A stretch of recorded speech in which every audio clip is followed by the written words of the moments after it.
convidado é mais que especial, professor Wilson Sanches, muito obrigada por estar aqui conosco. Eu agradeço a oportunidade. Professor que é bacharel em economia, é advogado, é professor também de direito na Universidade de Cuiabá. Ele também tem uma linha de especializações aí dentro do direito agrário, direito empresarial, também tem a questão do direito ambiental, né, professor? Sim, Currículo que não falta aqui para a gente conversar, né? Verdade. A experiência de vida profissional que nós tivemos, né, nos permitiu, né, com a graça de Deus, que a gente se especializasse, digamos assim, em várias áreas, principalmente aquelas que a gente gosta de trabalhar. Professor, muito obrigada aí pela sua participação. E hoje, aqui no Mato Grosso Notícias, nós vamos conversar um pouquinho sobre esse aumento, né, do combustível. Os brasileiros estão reclamando, né? Aí você vê em formas de notícia, em formas de meme, em formas aí de desespero, protesto mesmo nessa questão aí do preço do combustível, que aumentou cerca aí de 18% a 24%, né? E professor, o que leva esse preço? O que aconteceu com o petróleo? O que aconteceu nas refinarias? O que a gente pode falar aí de modo geral para quem está nos assistindo com relação a esse valor? De modo geral, nós podemos dizer que o combustível ele é um elemento essencial, né, para o fluxo da vida, né? Nós nos movimentamos e o combustível faz parte da nossa vida, e com isso o processo de demanda, né, ou o processo de procura é constante, né? E isso é um componente que eleva naturalmente os preços das coisas, né? E o combustível não poderia ser diferente, além de outros agravantes, né, que estão relacionados ao processo produtivo. Quando o custo aumenta ou decorre alguma dificuldade no processo de extração, de refino, de distribuição, de transporte, né, isso acaba refletindo no preço, que tem como consequência um controle do Estado, né? Nós costumamos chamar isso, dentro da teoria econômica, preços administrados, que são aqueles preços em que o Estado tem uma parcela de interferência, né, e altera naturalmente a variação desses preços, que é efetivamente o caso do preço do petróleo, né? Então, neste fato específico, né, nós estamos vendo que existem aí fatores, inclusive externos, como a guerra na Ucrânia, como a situação da pandemia, como situações que acabam dificultando, né, a mobilidade desse produto para acesso à população e ao mercado. E, via de consequência, isso traz reflexos, né, que a gente sente em função desse aumento de custo, por conta dessas variáveis que influenciam no custo do petróleo. Vamos explicar para quem está em casa, professor, qual que seria, por exemplo, essa influência da Covid, né? 2 anos aí de pandemia. Qual seria, diretamente falando, né, a exemplo, a pandemia e o reflexo? Porque a pandemia tem um pouquinho de culpa também nesse aumento e até mesmo a guerra na Ucrânia. A pandemia trouxe, naturalmente, uma série de restrições para a população geral, né? Isso nos limitou nas nossas atividades diárias, nas nossas atividades esporádicas, né, seja ela qual for, nos levou para dentro de casa, de uma certa forma, como um instituto de proteção, né, de isolamento, que foi uma característica essencial para o combate à pandemia, de tal maneira que ela trouxe aumento de custo para as pessoas, né, em função dessas restrições. Aquilo que poderia fluir, né, de uma forma mais harmonizada, tranquila, né, passou a ter uma série de dificuldades que as pessoas absorveram isso e restringiram as suas próprias vidas. Então, na medida em que isso acontece, isso acresce os custos individuais, né? Cresce os nossos custos, as nossas dificuldades aumentam e a gente tem que utilizar de outros instrumentos, até mesmo de energia dentro de casa, porque agora ficou home office, né?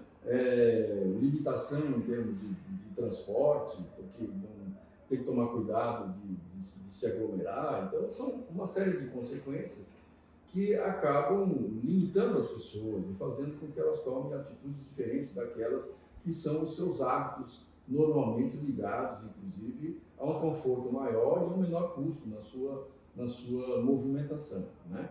Então, naturalmente, as restrições do do setor econômico, como desemprego, muitas lojas fechando, né, muitas dificuldades no sentido de você conseguir com facilidade atingir os seus objetivos. Então, isso são fatores restritivos que levam o custo de vida individual e acabam levando o custo de vida coletivo também. Então, ela traz efeitos nesse sentido, né? É claro que quando o mercado transmite uma situação como essa, né, cabe ao poder público, através das suas políticas setoriais, regionais, que são chamadas e sobejamente conhecidas na mídia como políticas econômicas, né, ela exige que o governo tome, o Estado tome uma determinada posição no sentido de mitigar, de diminuir esses reflexos negativos para a população.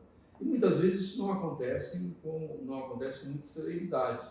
Isso ocorre com uma certa demora, uma certa reação de vários setores que veem os seus interesses ofendidos, né, e reagem contra isso, né, de modo que são variáveis essas que acabam influenciando em toda a sociedade e transmitindo esse custo, dividindo esse custo ou socializando esse custo de uma maneira ampla, né?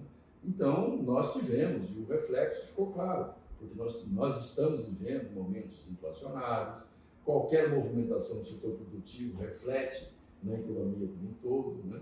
E cabe ao governo, como nós estamos vendo agora, em relação ao aumento recente do preço dos combustíveis, né, uma reação para conter um processo inflacionário, porque a expectativa é que nós tenhamos um reflexo na inflação de 1,5% naquilo que a inflação já está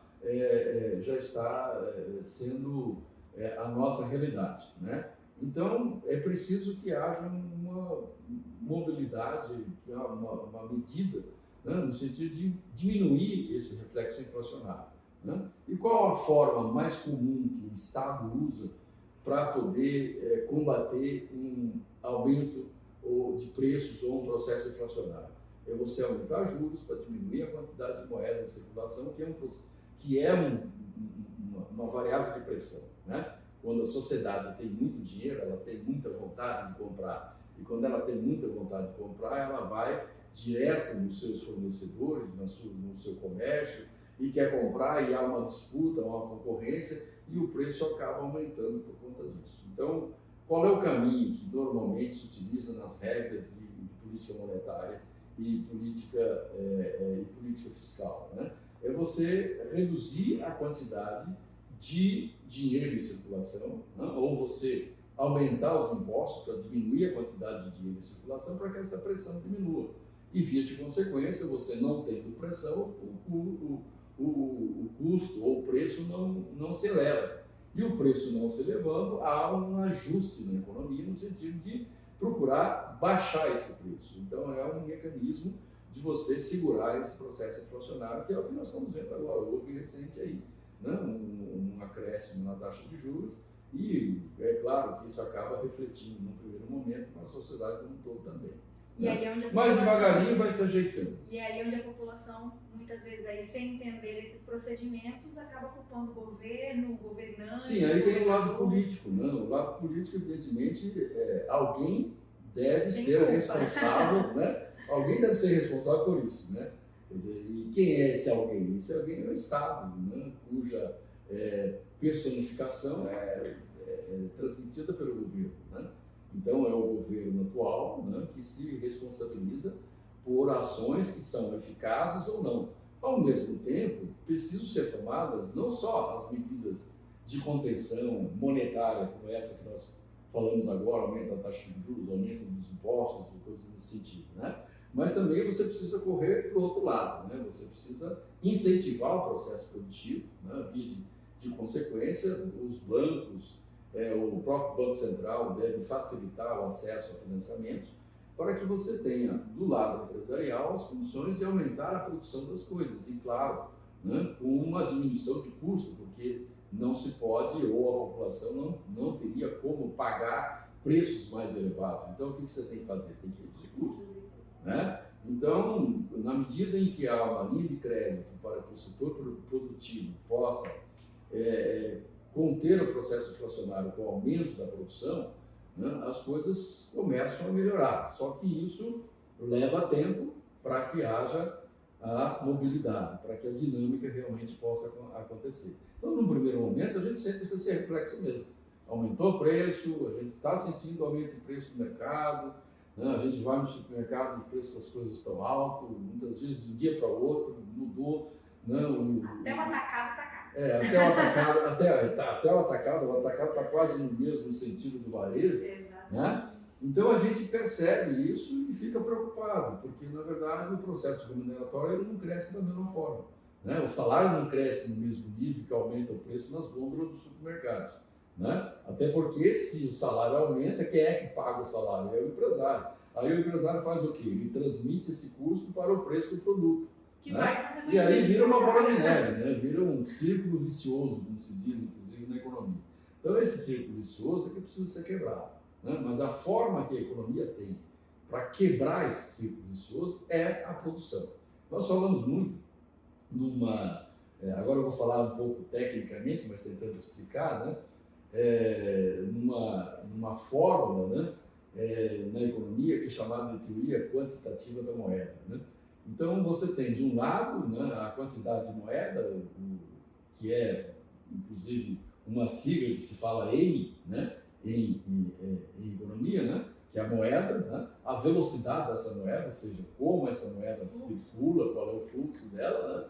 E do outro lado você tem, né, uma igualdade, tem um igualzinho no meio ali, PY, que seria T, é o nível de preço, que é o nível geral de preço que todos nós conhecemos, né? Que estão divulgados inclusive pela própria Fundação Getúlio Vargas, né? E também o produto, né? A quantidade de produto, ou o produto interno bruto, tudo aquilo que se produz no país. Né? Então, preço e produto eles estão acoplados, assim como moeda e velocidade também estão acoplados. Né? Então, se você tem um aumento de preço, você tem que manter essa igualdade. Né? E aí, se você tem um aumento de preço, claro, o preço aumentou, o custo aumentou, então o que você precisa fazer? Você precisa diminuir a quantidade de moeda para que mantenha essa igualdade, né? Porque senão o processo inflacionário vai numa velocidade terrível, né? E aí, como é que você diminui essa moeda? Com a taxa de juros, com o aumento da tributação, para que esta diminuição de moeda force a queda de preço, até que a produção do outro lado possa se organizar e produzir a tal ponto de manter um nível mais baixo dessa equação, para que tudo se torne um preço menor, com uma quantidade de moeda necessária em circulação, sem que ela provoque essa pressão de aumento de preço. Né? De modo que, quando se fala assim em economia, vocês já perceberam que é uma situação extremamente complexa. Né? Por isso que o economista está falando em economês, né? Mas não tem outra forma de você expressar isso. Né? Então, a mais simples que a gente procura é mostrar, olha, do lado você tem moeda, do lado você tem de preço, junto com o preço tem a produção. Se o preço aumenta, para você diminuir a quantidade de moeda, ou seja, não provocar um processo inflacionário, o que você tem que fazer? Você tem que aumentar a quantidade de produção, a quantidade de oferta, né? Porque quando aumenta a quantidade de oferta, o preço normalmente tende a baixar. Né? Então, esta, digamos, é uma fórmula matemática, mas é uma fórmula que todos nós vivenciamos, todos nós, no nosso dia a dia, nós estamos no meio dessa situação, né? Nós estamos no meio desse imbróglio de equação, né? E a gente precisa conviver da melhor forma possível, né? Mas o fato é que o país precisa produzir, né? Precisa ter quantidade maior de produtos para que os preços dos produtos, aumentando a oferta, possam diminuir, né? E com isso diminuir o processo inflacionário. Né? E em nível Mato Grosso, Wilson, a gente está aqui num estado rico, como é que o senhor vê todo esse processo, o que é necessário a nível de governo, nesse aspecto, um Mato Grosso, né? A população reclama aí em geral, mas nós estamos num estado aí que é rico, né? Nesse sentido, o que a gente pode falar a nível de Mato Grosso? Já que aí a gente vê que alguns estados combustível mais barato, mais caro, enfim. O que isso reflete aqui em Mato Grosso? Eu vejo da seguinte forma, Mato Grosso é um estado, você disse bem, Mato Grosso é um estado rico, né? Mas é um estado muito também potencialmente rico. Né? O que significa isso? Quando eu falo, ou quando nós falamos, no modo geral, o Mato Grosso é Estado rico. Né? É o Estado rico por quê? Porque nós produzimos no agronegócios, né? Soja, algodão, milho e tal, não são produtos alimentícios que são exportados. Né? Esses produtos dentro da economia, eles são denominados, estão ligados ao setor primário. Né? Qual que é o setor primário? O setor primário é da agricultura, da pecuária, né? Da extração vegetal. Né?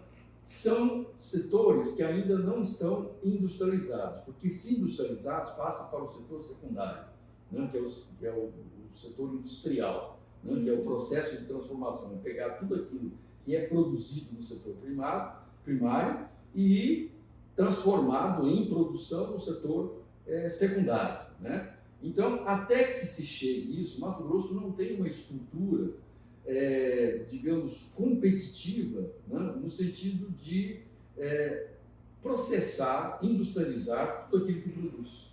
Então, grande parte daquilo que nós produzimos é exportado. Né? Então, quem agrega mais valor é o setor industrial. Perfeito? Então, grande parte do recurso para transformar efetivamente Mato Grosso, que tem um potencial enorme de riqueza, né, para transformar em Estado rico, ele precisa industrializar. Nós precisamos ter, eu sempre falei isso, porque eu fui secretário de Estado de Indústria e Comércio, uns tempos atrás, né? Uma das coisas que eu defendia na política industrial era incentivar, intensificar a industrialização do Estado do Mato Grosso. Né? Mas nós temos alguns componentes que são componentes restritivos, como, por exemplo, nós ficamos longe dos grandes mercados. Né? E esta situação traz custos para nós, porque tudo aquilo que nós consumimos, e grande parte do que consumimos vem de outros estados, a gente paga muito mais caro, porque nós temos o fator transporte, por estarmos quase que do outro lado, né, do Brasil, no centro-oeste, né, diferentemente de São Paulo, Rio de Janeiro, que é outro lado, digamos assim, e que produz, né, e que apresenta consumos industrializados que nós consumimos. Então, para chegar até aqui, tudo acaba encarecendo, porque o custo de transporte é um fator de encarecimento, de aumento desses preços. E como que você vê hoje o governo normalmente trabalhando nisso, nessa questão de chamar as empresas, de tentar fazer com que seja aí potencialmente, né, rico o Mato Grosso, né? Dizendo que a gente está aí na gestão... Transformar o estado potencial em estado rico, né? Exatamente. Eu diria que o governador, os governadores, alguns governadores, não vou dizer todos, não vou nomeá-los aqui, evidentemente, mas alguns governadores, e este atual, Mauro Mendes, ele tem uma política industrial muito clara nesse sentido. Empresário, né? Como empresário, né? Tem na sua pasta um secretário, que é inclusive particular amigo meu, César Miranda, né? E a gente sabe do esforço do secretário e do governo Mauro Mendes no sentido de atrair, né, o setor industrial para o Mato Grosso. Né? Nós tínhamos um componente, até certo ponto, muito restritivo, que era a energia. Né? Hoje, Mato Grosso produz grande quantidade de energia e nós temos aí alternativa, como a energia solar também, que pode ser um instrumento de atração para novas indústrias no estado do Mato Grosso. Na verdade, né, e eu percebo isso de uma forma bastante clara, a nossa política industrial voltada para inovações tecnológicas, elas têm sido direcionadas nesse sentido. Né? Mas não é um trabalho fácil, é um trabalho que tem que ser contínuo, né? É um trabalho que você tem que, em termos de Brasil, você tem que disputar com os outros estados, porque nós não temos, digamos assim, uma oferta muito grande de indústrias, né, que possam estar em São Paulo e que possam também estar aqui. Né? Então, é uma disputa. Né? Eu me lembro que quando eu secretário, e não foi diferente, os vários secretários de Indústria e Comércio que eu acompanhei, né, estiveram em São Paulo, né, e muitas vezes quando um secretário de Indústria e Comércio ou um secretário de Fazenda vai até São Paulo, ele não é muito bem visto não, porque quem está lá sabe que o secretário foi lá para atrair indústria. Então, e atrair indústria significa, em algumas situações, tirar de lá para trazer para cá. Né? E aí, evidentemente, São Paulo não fica muito contente com essa situação. Né? Mas é uma disputa, né? E daí tem um instrumento muito importante que nós temos aqui, que são os incentivos fiscais, né? Que permite criar mecanismos de atratividade para que essas indústrias possam vir para cá, né? E um dos fatores grandes de atratividade é a disponibilidade da matéria-prima, né? Porque São Paulo não produz soja em tão grande quantidade como nós produzimos aqui. Então, o que nós precisamos aqui? Nós precisamos industrializar a soja aqui, né? E toda a sua cadeia produtiva. Não só a soja, mas também os outros produtos que nós produzimos aqui.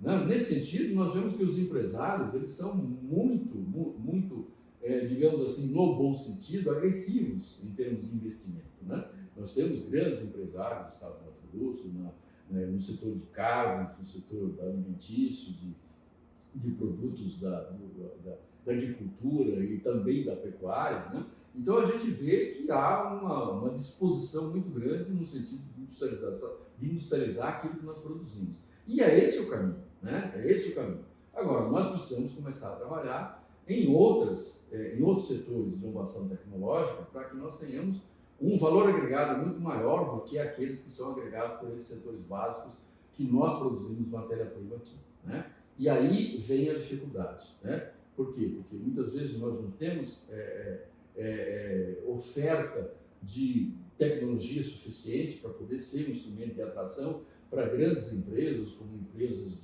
de computação, ou empresas de informática, ou de prestação de serviço. Aí a gente já entra no terceiro setor, que é o setor terciário, né, que é o setor de serviço, tecnologia e inovação, né?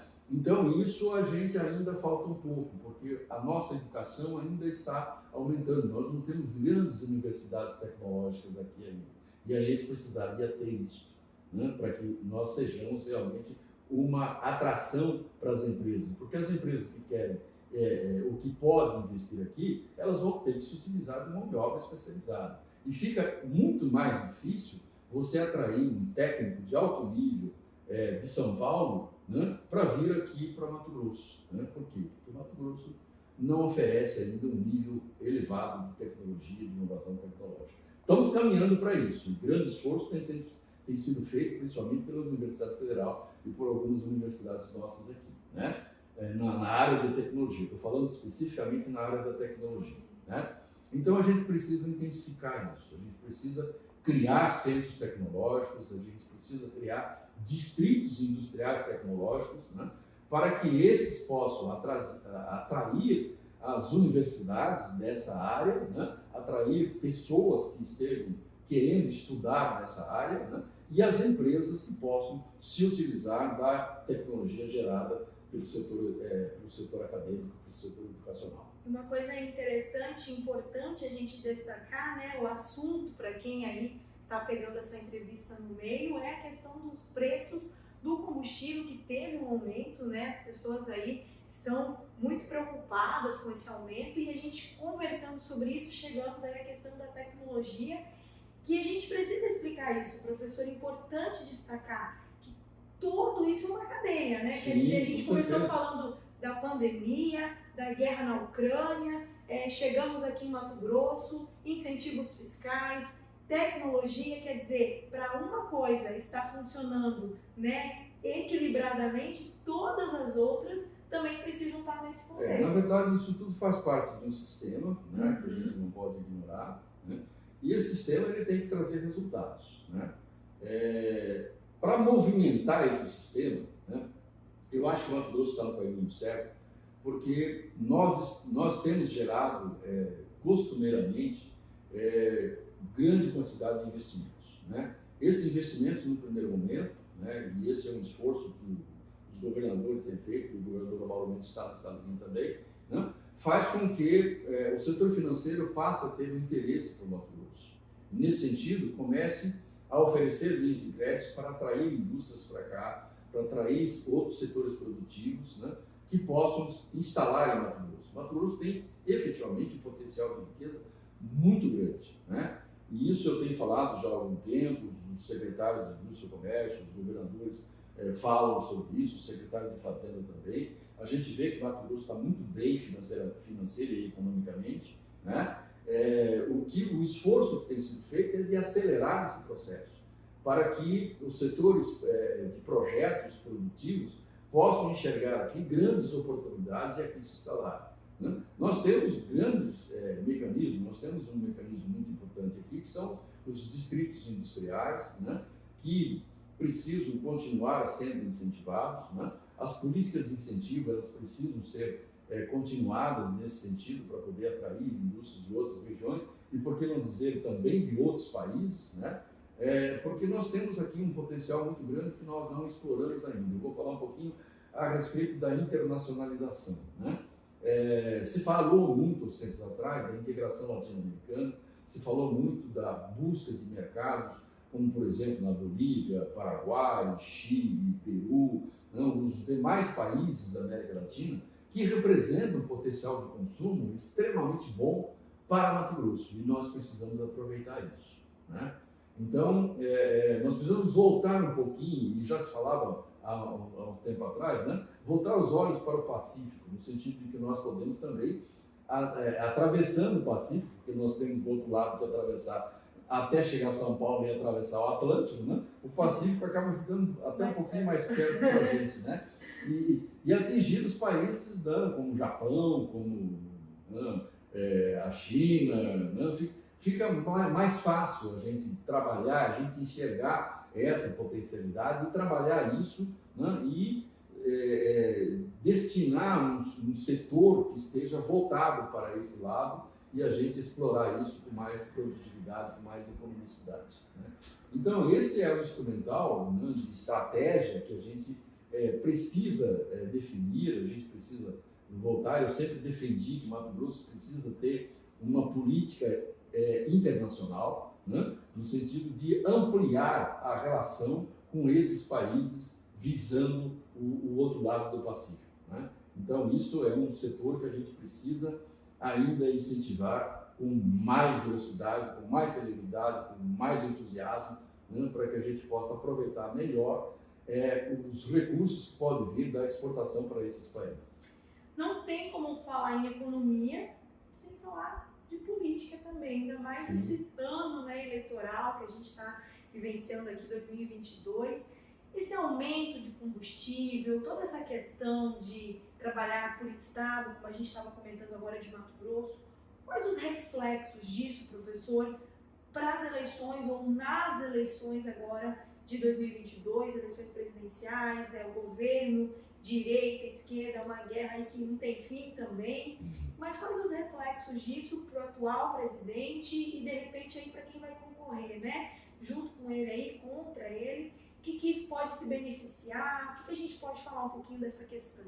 A gente pode começar dizendo que a economia derruba o governo, né? A gente sabe que se a economia não for bem, o governo também está aí. O governo está em perigo. Críticas, né, devido à pandemia. Então a gente sabe que, e a gente vê, inclusive, as diversas linhas de política nesse sentido, né, que quando ocorre algo negativo, né, já a culpa é do Bolsonaro. Direciona direto para o presidente da República, direciona direto para o governador, né? Então a gente sabe que a economia tem um reflexo político extremamente forte, né? Se a economia vai bem, o governador se reelege, né? O presidente da República se reelege. Agora, se a economia começa a declinar, a periclitar, como se diz, né, muito menos comumente, né? Quando ela começa a ter dificuldade, né, abre o olho, acende a luzinha laranja, depois a luzinha vermelha de alerta,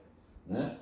Então, nós estamos passando por momentos de turbulência, né? E eu diria que esse momento agora não é muito favorável ao presidente da República, né? Porque nós temos um momento de pandemia, agora nós temos um problema, um momento de aumento do combustível, né? Quer dizer, então, o Paulo Guedes precisa ser bem rápido, né? Ele precisa adotar mecanismo de correção quase que imediata, né? Ele está tentando que é justamente o aumento da taxa de juros para diminuir, né, a quantidade de moeda, de dinheiro em circulação, para não pressionar os preços e botar os preços mais para cima do que já estão, né?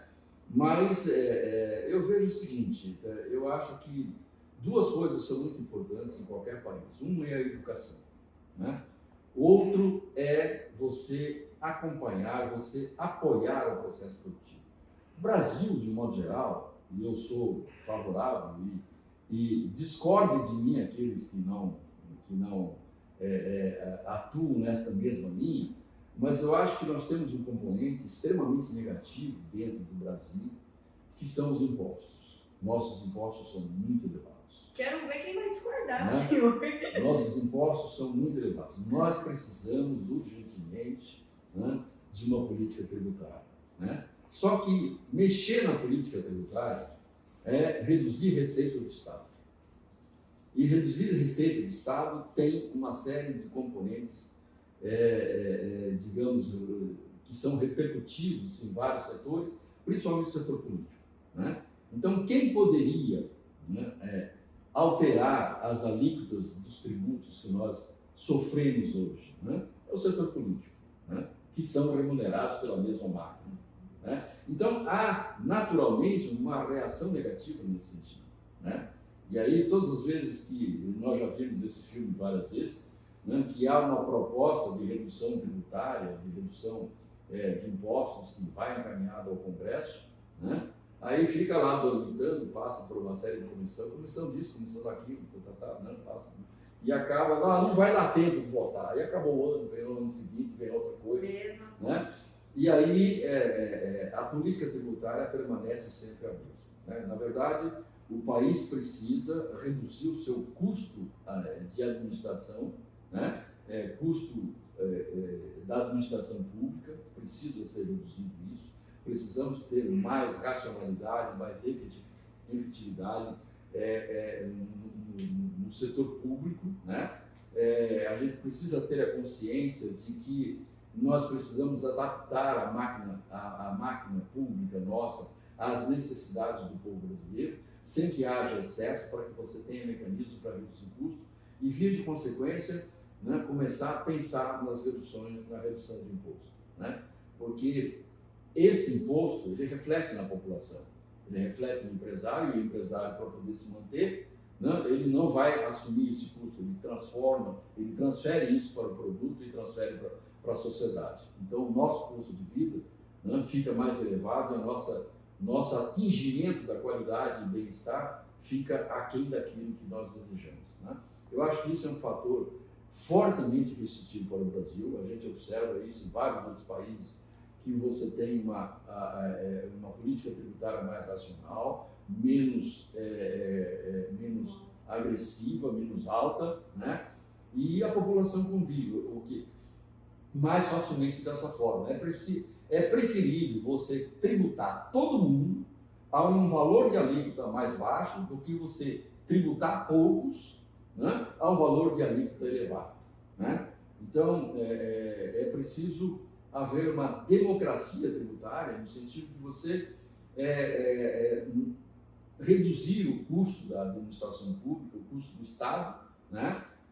Fazer com que o Estado deixe de assumir e transfira ao setor privado e incentive o setor privado a entrar nesse setor para produzir aquilo que é especificamente do Estado, para que você tenha menos custo na máquina pública. Né? Porque grande parte, eu diria, por exemplo, nós timidamente, por exemplo, trabalhamos na área do setor de transporte. Nós começamos a mexer com isso, transferindo para o setor privado, o setor de transporte, a manutenção de estradas, construção e manutenção de estradas, né? Via de consequência, estabeleceu-se o pedágio. O Estado começou a sair um pouco do setor de transporte para diminuir esse custo, mas ele está muito, muito lento nisso. Né?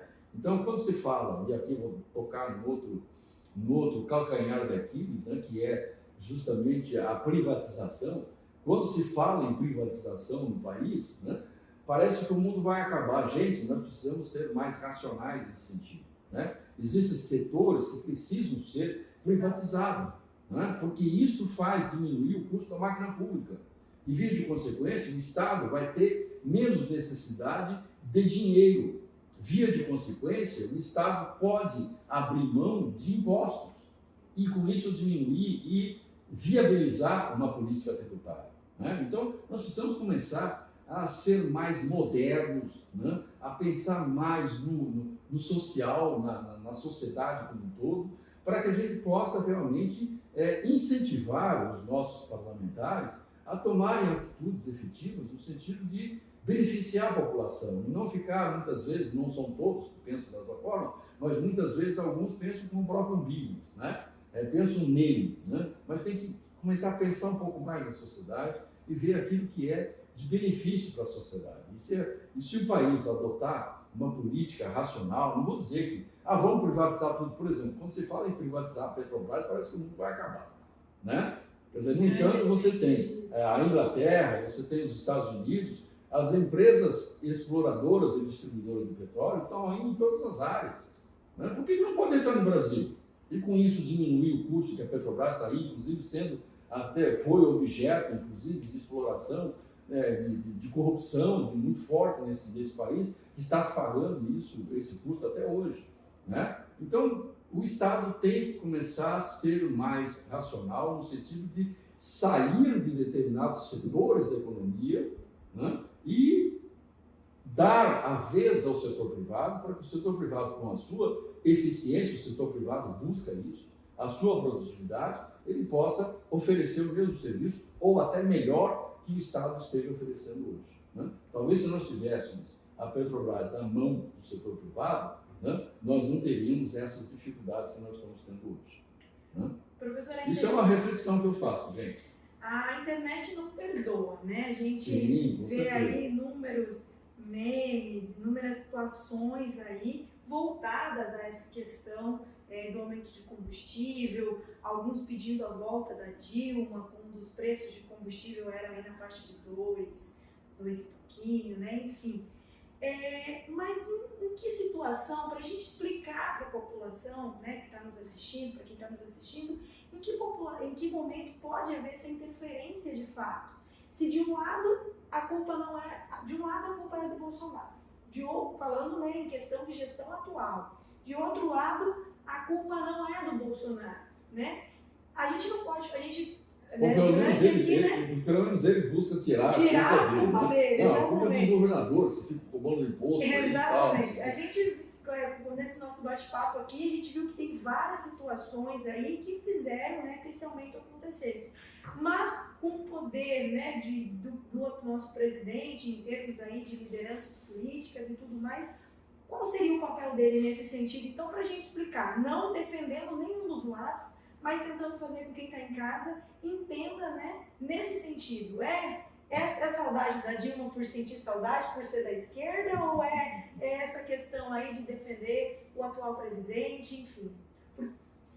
Porque, só para lembrar, né, tem essa questão aí do TCE falada de ser crime, né, entender como um crime a diminuição aí dos combustíveis nesse período eleitoral. Então também tem esse lado, né, como traçar tudo isso também?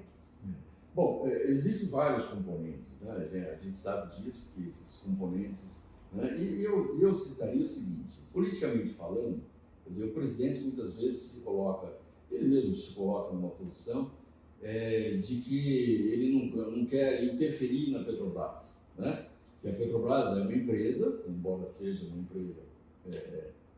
empresa pública, né? Ou majoritariamente pública, né? Então ela tem a sua administração, ela tem os seus custos, ela tem os seus benefícios, falando aí em custo e benefício, ela tem a sua meta de lucro, né? Ela tem inclusive a sua eficiência econômica que precisa ser preservada, né? Então, quando se trata de defender o sistema de preço, né, para que o presidente da República não intervenha e fala, a Petrobras é uma empresa, né? Mas a gente sabe que, em termos de preço, né, o preço do petróleo é um chamado preço administrado, é um preço que tem digamos assim, que tem uma cota que pode ser estabelecida. Vamos cobrar, a partir da manhã a gasolina vai aumentar 3%, 2%, né? Então, quem define isso é o governo. O governo vai, né, e informa essa situação, né? Informando essa situação, ele assume uma responsabilidade pela movimentação do sistema de preço, né? Quer dizer, então, quando é para beneficiar, ele fala que a Petrobras tem que se virar e ele não pode interferir. Por que ele determina o percentual de aumento do preço, né? Então, na verdade, quer dizer, eu vejo o seguinte, que o que precisa, efetivamente, é que a Petrobras tenha uma eficiência econômica do processo de exploração e refino muito maior do que ela está tendo hoje, né? A gente não conhece, eu não conheço, digamos assim, os detalhes da estrutura de custo da companhia, claro, evidente, mas a gente pode observar isso através dos balanços e através da contabilidade dela. Mas se a Petrobras não consegue baixar o preço, né, é porque existe aí algum componente dentro do processo produtivo e distributivo, né, que impede isso a ponto de transformá-la em uma empresa, digamos até, vamos radicalizar, né, uma empresa em processo de falência, né? Então ela precisa ser eficiente, né? Ela tem lá os seus limites, né? E eu vejo que o limite é justamente a situação de redução de custo, né? Quer dizer, na verdade, se a Petrobras tivesse um sistema mais eficaz para poder produzir com eficácia, né, de tal forma a diminuir o seu custo de produção, ela poderia interferir, né, ela própria determinar, né, e talvez até mesmo orientar o governo no sentido de baixar o preço do petróleo. Um outro componente é o próprio, que nós falamos agora há pouco, que é o próprio tributo, a parcela tributária que vai em cima, né, do setor produtivo da Petrobras, né? Então isso traz uma componente que é uma componente restritiva, né? Então o Brasil precisa de eficiência econômica, né? O Brasil precisa ser mais eficiente no seu processo produtivo. E eu volto a defender, né, o processo de privatização desse aspecto, porque isso traria, né, na medida em que você amplia a tecnologia utilizada em alguns setores da Petrobras, nós temos tecnologias antigas que são utilizadas lá, a gente sabe disso, a gente conhece um pouco do que as outras indústrias petrolíferas fazem fora do mundo, né? Então nós não somos muito eficientes, né? Então nós precisamos melhorar essa tecnologia. Muitas vezes a barreira está em o custo disso, né? Quer dizer, e aí são fatores que acabam impedindo. Então eu vejo que essa situação do Brasil ser mais eficiente, ela está vinculada a uma inovação tecnológica que alguns setores não conseguem reduzir custo por conta disso, né? Então aí não é apenas uma situação política do Bolsonaro querer ou não querer, porque na verdade eu acredito que ele queira, né, que tenhamos um custo mais baixo, mas a verdade é que a nossa eficiência econômica ela está muito aquém do que seria o desejável. E isso são fatores limitantes para que o Brasil venha a ter um controle maior da inflação, um controle maior do preço, não transfira aumentos de preços diretamente para a população, mas você procure outras alternativas, né, no sentido de compensar essa situação de aumento de preço, né? Então, é todo um complexo de decisão, né, que está ligado à própria condição de desenvolvimento da economia brasileira, né? Na verdade, nós não somos, nós estamos aí em alguns lugares abaixo dos primeiros da economia mundial, né? Nós estamos há um tempo como oitavo, depois passando para o décimo, e a gente vive se alternando ali, então a nossa eficiência não é muito grande, né? Então essa eficiência atrapalha a nossa produtividade. E o aumento de produtividade permite que a gente diminua o custo. E o Brasil não está tão bem nesse sentido. O que esperar aí do restante aí do ano de 2022 com relação a preços, com relação à inflação, nessa parte aí de economia, né? O que a gente pode esperar tendo em vista esse ano eleitoral? Eu sou otimista em relação ao Brasil, né? Eu acho que muitas vezes a própria imprensa não chega a divulgar aquilo que o Estado vem fazendo, e aqui nesse particular eu vou lembrar aqui do ministro da Infraestrutura, Tarcísio, né, que é um trabalhador incansável e está construindo estradas, e o Brasil tem uma restrição muito grande, porque os custos de produção são decorrentes da nossa infraestrutura de transporte, né? Nós temos poucas ferrovias, nós temos rodovias em mau estado, né? Nós temos limitações dos estados no sentido de atender às necessidades regionais na construção e na manutenção de estradas, né? E isso tem um reflexo direto, né?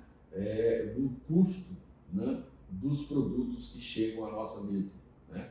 Então, esse reflexo direto ainda faz com que o Brasil tenha um custo, uma média, índice médio de custo de transporte muito elevado, né? Então, isto é um fator limitativo da redução de preço, né?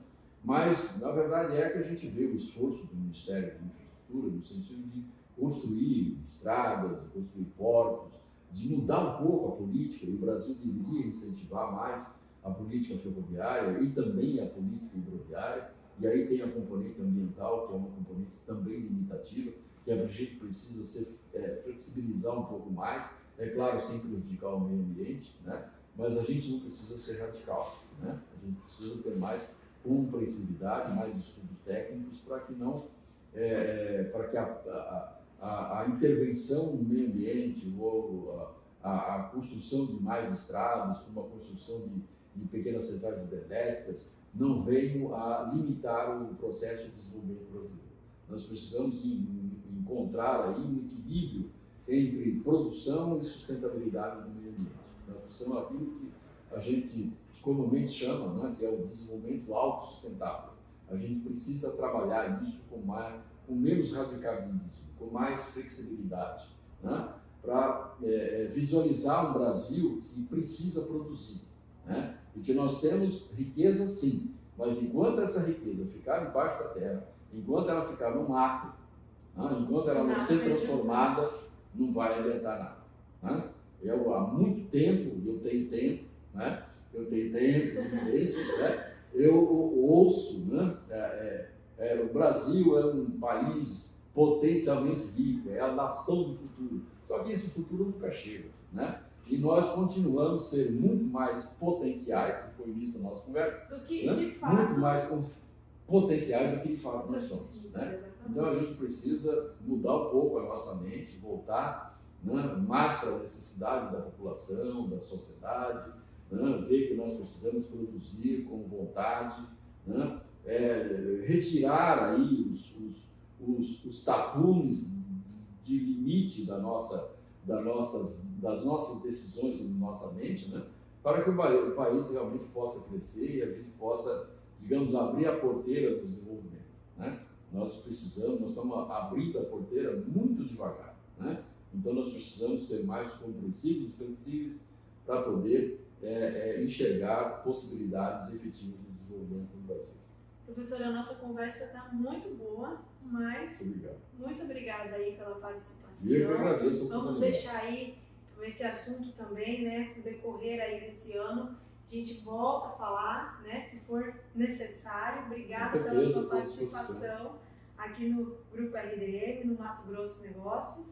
Quer falar mais alguma observação, mais alguma coisa? Não, só agradecer ao Grupo RDM, né? Eu acho que é uma iniciativa extremamente importante. Nós precisamos de comunicação, nós precisamos nos comunicar, né? Principalmente agora, com esse tal de isolamento, né, da pandemia. Então a gente tem que ampliar o máximo possível as nossas vias de comunicação. Esta que a RDM está abrindo é extremamente importante. E a RDM está comemorando aí em abril, né, os seus 26 anos de existência, e isso é muito bom, né? A gente vê que a imprensa tem um papel contributivo do desenvolvimento extremamente importante, e a RDM tem um papel fundamental para isso. Nós agradecemos a RDM.